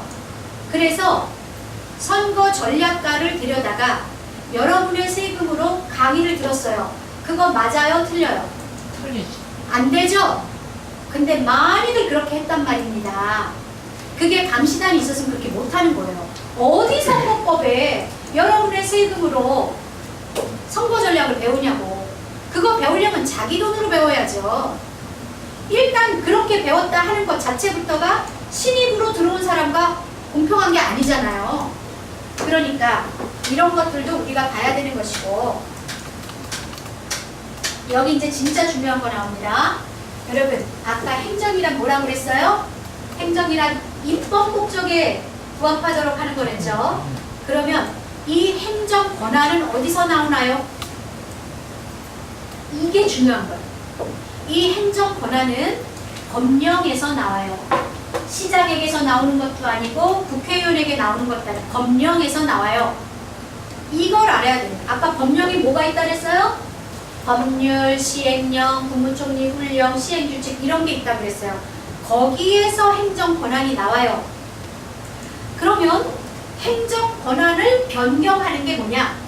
행정 권한을 누구한테 위임을 하고 위탁을 주고 대행을 주고 이런 것을 행정 권한을 변경한다고 해요. 그러니까 윤 시장님이 예를 들어서 뭐 유기견 보호센터를 어디다 위탁을 줬어요. 그러면 행정 권한을 변경한 거예요. 그 변경도 또한 법령에서 힘이 나오는 거예요. 그러니까 법령이 얼마나 중요한지 아시겠죠? 네. 자, 그러면 행정 권한의 법정주의란 뭔가? 지금 말씀드린 행정 권한이 법에서 나온다는 게 바로 행정 권한의 법정주의예요. 이걸 알아야 되는 거예요. 여기에서 흐트러지면 행정 권한이 다 조례에서 막 나오게 그렇게 돼서 결국은 시장이 쇠구랑 차는 예가 많이 있는데요. 그게 다 조례를 그렇게 만들어놔서 그 조례를 갖고 했단 말입니다. 그래서 부패 연루돼가지고 감사원이 감사를 했더니 이렇게 됐더라 하는 거죠. 그러니까 이걸 잘 아셔야 되고요. 단체장이나 의원이 30억, 50억 예산을 막 날려놓고도 체감을 못해. 혹시 안산시에 낭비한 예산 있어요? 뭐 어디 경전철처럼 뭐 엄청나게 사업 벌려놓고 다 말아먹었어요. 이러면 수십억, 수백억 까먹었죠. 자, 이런 예가 혹시 안산에 있나요? 없다면 다행이고, 그런데 수십억을 까먹고도 시장이나 이런 뭐 의원들이 왜 그걸 그렇게 자기 돈처럼 생각 안 해요? 첫째, 자기 돈 아니니까. 그쵸? 자기 돈 아니에요. 그러면 내가 내 돈으로 물어낼 수 있는 구조라면 난리가 나겠죠. 근데 한 푼도 안 물어내죠. 이게 왜 그래요? 우리 예산이 법으로 안 돼 있어요. 예산이, 그러니까 2019년 안산시 예산조례 이런 식으로 돼서 법을 어겼을 때 적에는 이 사람이 징계도 받고 뭐 과태료도 엄청 때리고 이러면 정신을 차리겠죠. 그런데 우리 예산은 그렇게 안 돼 있어요. 그래서 의원님들도 예산을 법으로 만들어야 권한도 생기고 책임도 가져가고 그러는 거지. 지금은 진짜 이거는 결산을 해도 결산을 해도 뭐 그냥 권고 수준이잖아요. 결산 이렇게 했으니 이렇게 해라. 권고 수준은 저는 안 된다고 봐요. 자, 여기 할 게 너무 많지만 일단 할 게 너무 많아서 조금 빨리빨리 할게요.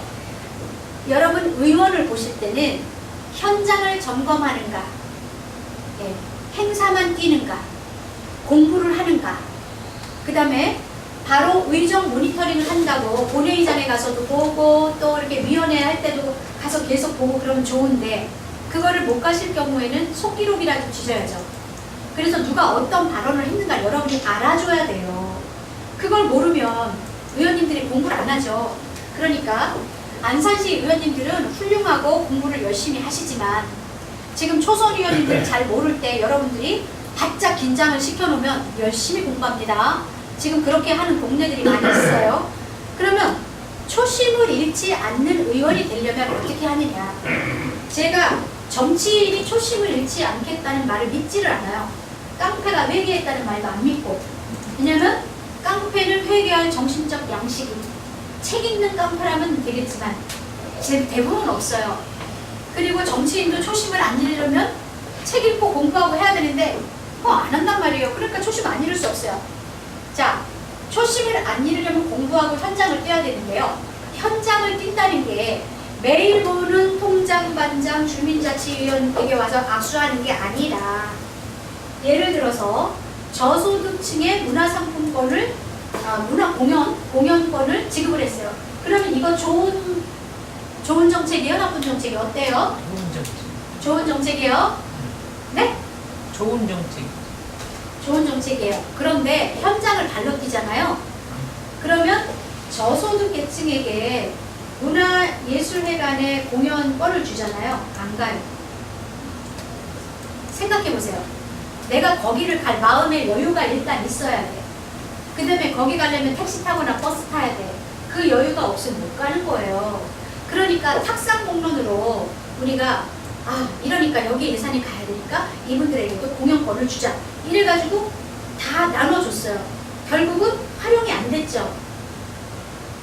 그런데 현장을 뛰지 않고 서류로만 보면 다 그럴듯한 거예요.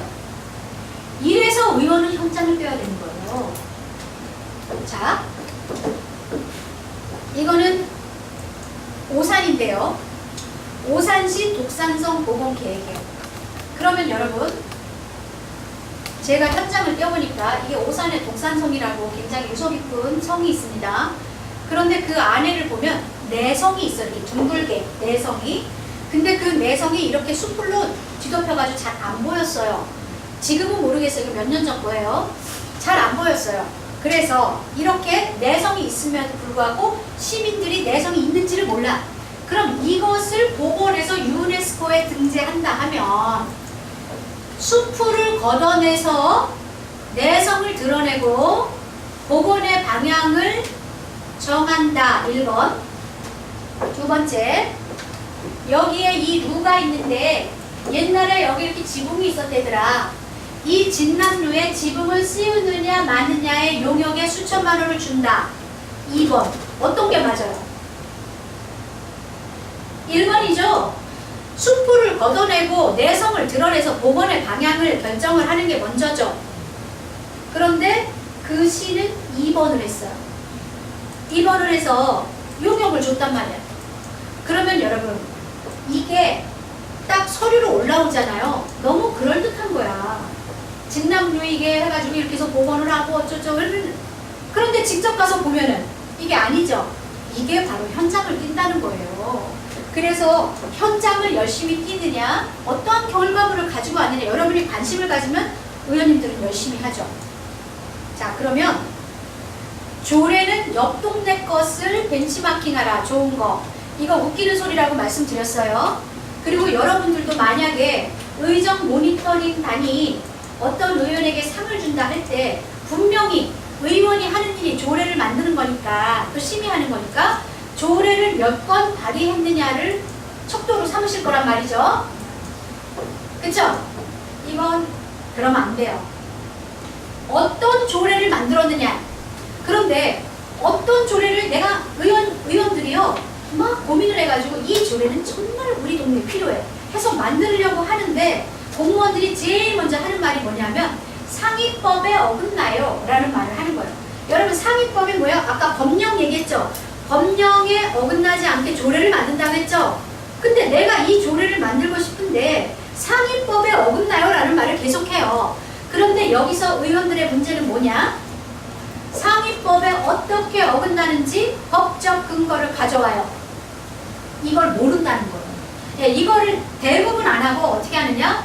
공무원이 거기 전문위원이라고 있어요. 의원들의 의정활동을 도와주는.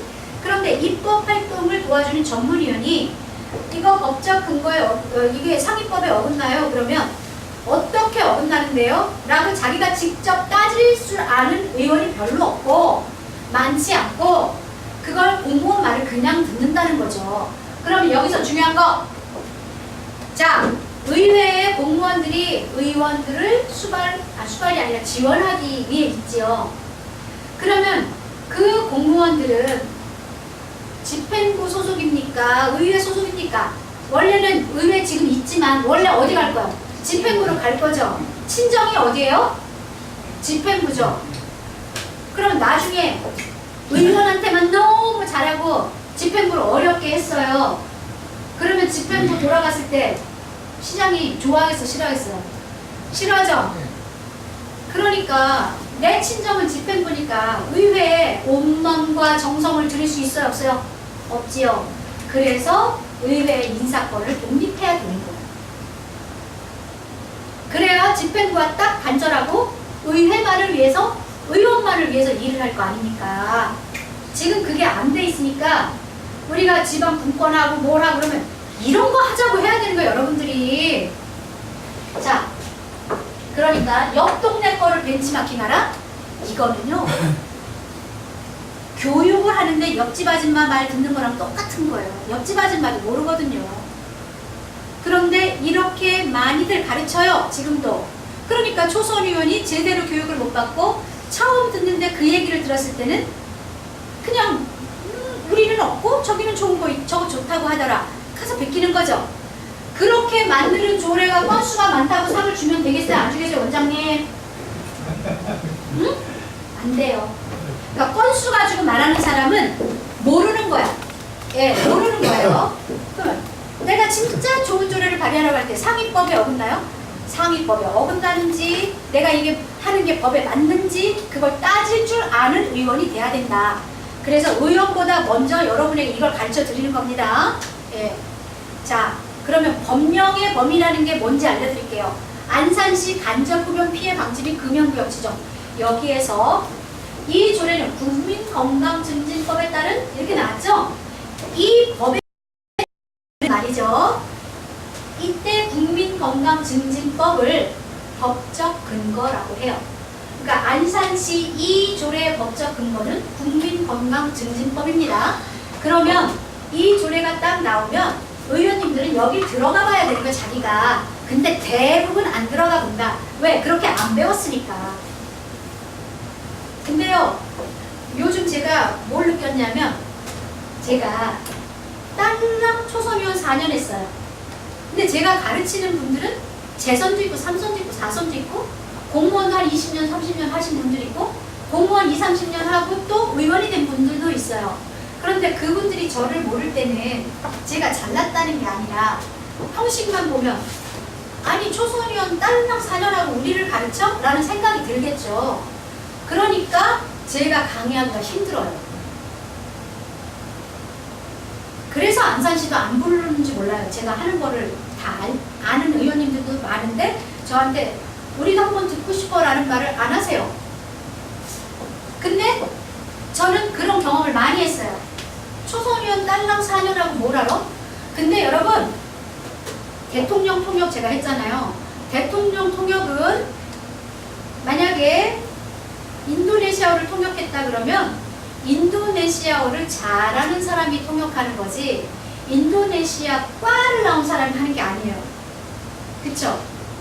그러니까 무슨 말인지 아시겠죠? 근데 제가 이 형식만 따지는 사회에서 이런 게 좀 이건 아니지 않는가 라는 생각이, 그러니까 더 많이 전파를 해드리고 싶은데 기회가 더 많이 있어야 되는데 많이 없어요. 그래서 제가 바쁜 이유는 다 설치고 다녀서 바쁜 거예요, 제가. 그래서 이거 들어봐라 해가지고 들어보겠다는 데 가서 하는 거죠. 자, 이거 뭐라고 그랬어요? 법적 근거. 그러면 이 법에 들어가 봤더니 뭐라고 나와있냐? 이 국민건강증진법에서 안산시장에게 위임한 권한 사무가 이렇게 많아요. 이 주어를 보세요. 지방자치단체는, 이 말은 곧 안산시는 이라는 말이에요. 지방자치단체는 시장군수 구청장은, 윤시장은 이라는 말이에요. 자, 법에서 이렇게 많이 하래. 여기 보면 또 주어가 이거 안산시 하래죠? 예, 이렇게 많이 하랍니다. 이렇게 많이 하래. 시장군수 구청장은. 그리고 또 법에서 건강생활실천협의회를 구성하여야 한다 그랬죠. 법에서 위원회 구성하라고 한 것을 법정위원회라고 해요. 그러면 법에서 구성하라고 한 위원회는 구성을 해야 돼요. 근데 안산시는 없어. 그런데 건강생활실천협의회라는 거 말고 다른 이름으로 개설했을 수도 있어요. 하라고 그랬으니까 아마 했을 거예요. 그럼 여기 또 이렇게 하라는 게 많죠? 예, 이렇게 많죠? 여러분 주어를 보세요. 주침 부분 엄청 많죠? 근데 안산시는 이 법령에 따라서 딱 요거 했어요. 하라는 게 엄청 많았어. 그런데 여기서 요거 한 게 안산시 한 건데요. 이것도 법에 가보면 이렇게 많이 하라고 했어요. 그러면 이렇게 많이 하라고 그랬는데 우리는 5가지, 3가지만 했다? 그러면 부작위죠. 그러니까 법을 어긋나게 적용하는 것도 법령의 범위에 어긋나는 거지만 법에서 하라고 한 것을 안 하는 것도 어긋나는 거다 이 말입니다. 자, 그러면 이게 시민의 혈세가 날아가는 예 시간이 없어서 여기서부터 할게요. 안산시 조례부터 할게요. 자, 안산시가 위탁을 줬어요. 이게 왜 중요하냐면은 행정 권한을 변경해서 누구에게나 하라고 준 거예요. 여러분 위탁 많이 받아요. 예. 그럼 위탁은 뭐냐? 시장이 자기 인감도장 다 준 거예요. 이거 얼마나 중요합니까? 그러면 당연히 이거 인감도장 넘겨줬으니까 우리는 감사도 해야 되겠죠. 자, 그래야 되는 거예요. 그런데 여기 보세요. 위탁을 줬는데 취소를 할 수도 있어. 위탁을 받은 사람은 공공이 됐던 민간이 됐던 우리 국민이에요. 예. 그런데 취소를 시키는데 수탁기관이 민간 위탁 사무를 수행할 능력이 없다고 인정될 때는 취소한다. 이게 시장 마음이 될 수 있다라는 말이에요. 이게 근거가 너무 애매모호하잖아요.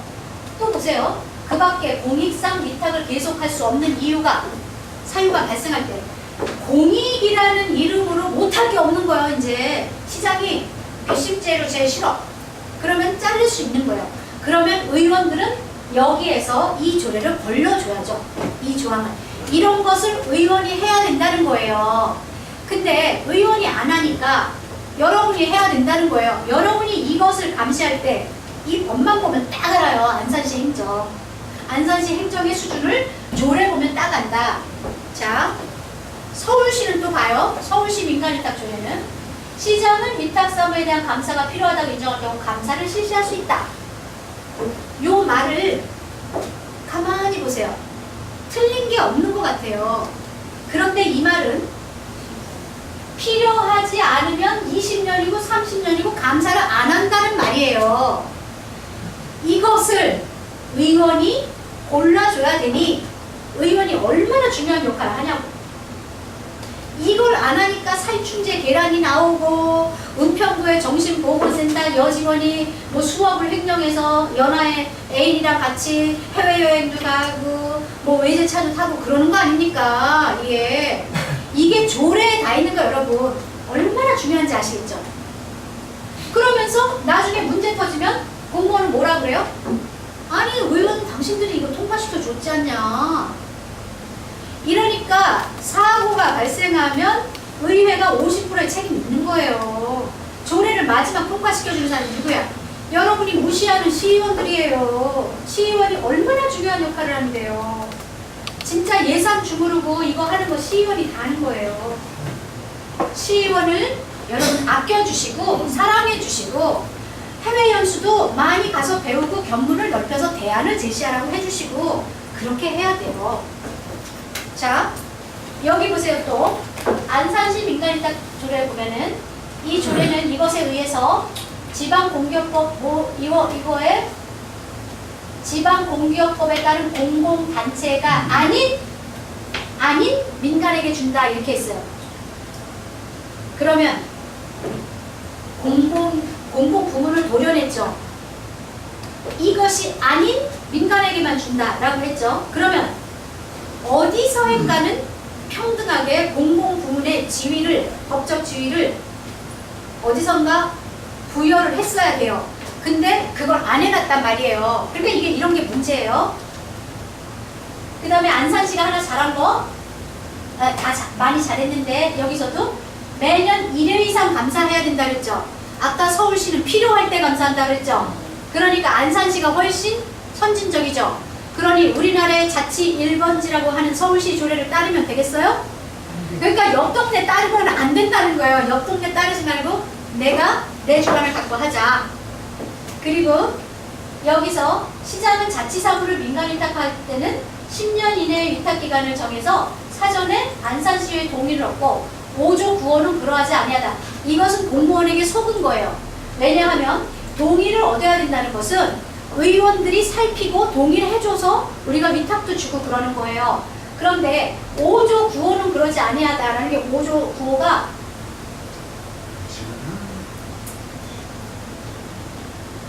어디 갔네? 빠졌나? 그 5조 9호는 그러지 아니하다는 것은 동의를 안 받고 그냥 해줄 수 있다라는 건데요. 그게 그 어떤 사무를 열거해놓고 아니 그걸 왜 동의안을 왜 안 받습니까? 그거는 의회가 의원의 권리를 스스로 포기한 거예요. 그러니까 이런 걸 봐야 되고 그 다음에 여기 보면 인천을 보면은요. 인천광역시장 의임사무는 인천광역시장의 승인을 받아야 되고 자치사무는 구의회 동의를 얻어야 된다 이랬는데 여러분 이제 오늘 제 강의를 들었으니까 앞으로 뉴스 같은 게 나오면 자치사무, 위임사무 이런 게 귀에 들어올 거예요. 그러면 안산시가 자체적으로 할 수 있는 거는 자치사무예요. 법령에 근거가 없어도 할 수 있어요. 나머지는 위임사무예요. 그런데 위임사무가 훨씬 많아요. 근데 위임사무가 훨씬 많은데 자치사무는 구의회의 동의를 얻어야 된다. 그러니까 의회가 할 일이 없는 거예요. 이렇게 조례를 만들어 놓으면 조례에 다 숨어 있는 겁니다. 자, 그 다음에 이런 부분도 이거는 서울시인데 이런 규정에도 불구하고 공개 모집 외의 방법으로 수탁기관을 선정할 경우에는 운영위원회 심의를 거쳐야 된다. 이것은 수의계약하겠다는 말이에요. 이 운영위원회에서 이런 걸 할 수 없는 거예요.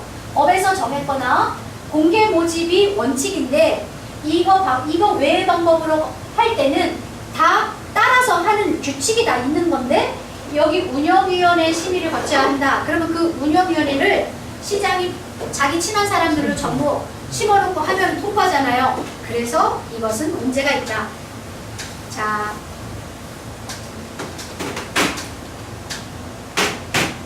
요거 하나만 하고 끝낼게요. 의회 권한을 무시하고 스스로가 의회가 보세요. 의회 동의를 보고해서 이건 서울시 겁니다.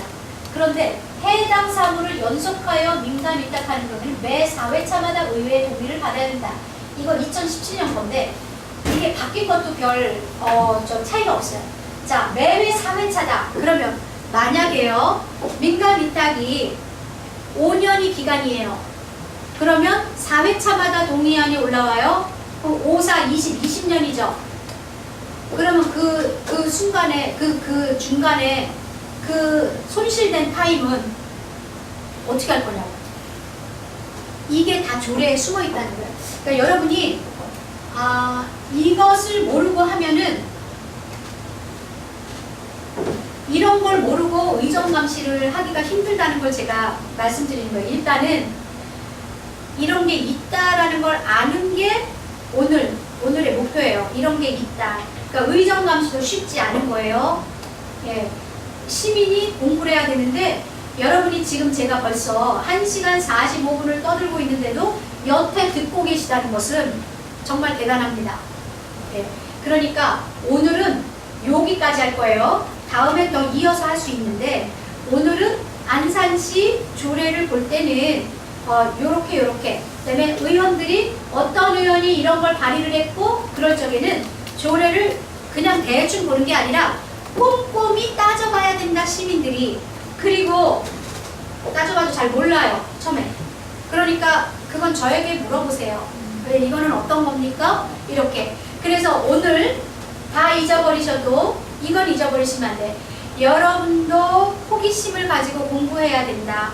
그래야 의정 모니터링을 할 수 있다. 조례는 건수를 가지고 의원을 평가하면 안 된다. 정말 좋은 조례를 평가해야 되고 법령에 맞게 했는지도 우리가 봐야 된다. 그래서 건수를 가지고 상 주시면 안 된다라는 것입니다. 그 다음에 의원들에게 관심을 가지고 의원이 행사장에만 나타나는 게 의원 일이 아니다라는 것을 오늘 알고 가셔야 안산시의 행정이 좋아지는 겁니다. 여러분, 이 젊은 오빠, 젊은 언니 오늘 너무 고생 많으셨어요. 이게 아주 학생들도 이 정도에 이렇게 앉아있을 수가 없는데 오늘 이렇게 오래 앉으셔서 경청해 주셔서 매우 감사드리고요. 다음에 기회가 있으면 이것에 이어서 또 해드리겠습니다. 감사합니다.